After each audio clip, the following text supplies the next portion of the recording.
Good morning दोस्तों। स्वागत है मेरी ड्रीमशाला इकोनॉमिक्स क्लास में। इसमें आज हम पढ़ेंगे प्राचीन आर्थिक विचार। जो प्राचीन यानी पुराने जो आर्थिक विचार थे वो क्या थे, इसके बारे में हम पढ़ेंगे। प्राचीन भारतीय चिंतकों के प्रमुख आर्थिक विचार निम्नलिखित हैं। सबसे पहला है अर्थशास्त्र का क्षेत्र। अर्थशास्त्र के क्षेत्र के बारे में उन्होंने क्या कहा, देखते हैं। प्राचीन भारतीय चिंतकों ने अर्थशास्त्र के क्षेत्र के अंतर्गत धन को गौण स्थान प्रदान किया। उनके मन में धन साधन नहीं, एक साधन है। जीवन का लक्ष्य तो मोक्ष प्राप्त करना है।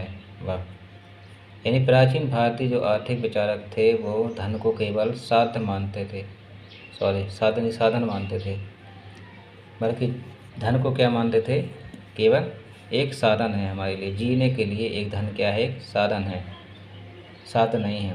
साधन तो मनुष्य है, साधन है हमारा धन, जो हमें जीने के लिए बहुत ही ज़रूरी है। और जीवन का लक्ष्य तो केवल मोक्ष प्राप्त करना है, धन प्राप्त करना नहीं। उन्होंने धन को कोई महत्व नहीं दिया था। भारतीय चिंतकों ने अर्थशास्त्र के अंतर्गत अर्थनीति के साथ साथ आध्यात्मिक दर्शन आदि का भी अध्ययन किया था। और उन्होंने क्या किया, अर्थनीति के साथ साथ आध्यात्मिक दर्शन का भी अध्ययन किया था। उन्होंने अर्थशास्त्र के अंतर्गत उत्पादन, उपभोग, वितरण की विधियों को भी सम्मिलित किया था। यानी अर्थशास्त्र के अंतर्गत उन्होंने क्या किया था, जो भी वस्तुओं को उत्पादन किया जाता है, वस्तु सेवा का जो भी उत्पादन होता है उसको भी सम्मिलित किया था।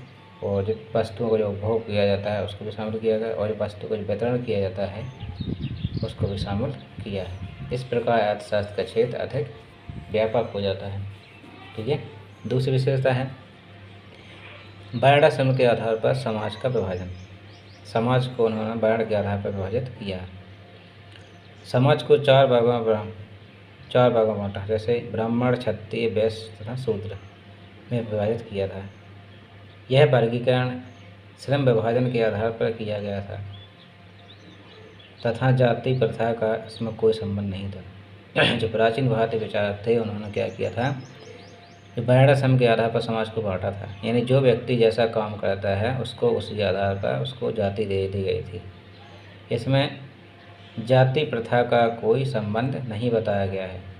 इसमें सिर्फ यह बताया गया है कि जो व्यक्ति जैसा काम करता है उसे उसी आधार पर उसको विभाजित कर दिया जाए। फिर लोगों ने इसकी जातियाँ बना ली। ठीक है। ज्ञान प्राप्त करने तथा पढ़ाने का कार्य करने वाले को ब्राह्मण कहा जाने लगा। ठीक है। यानी जो ज्ञान प्राप्त करने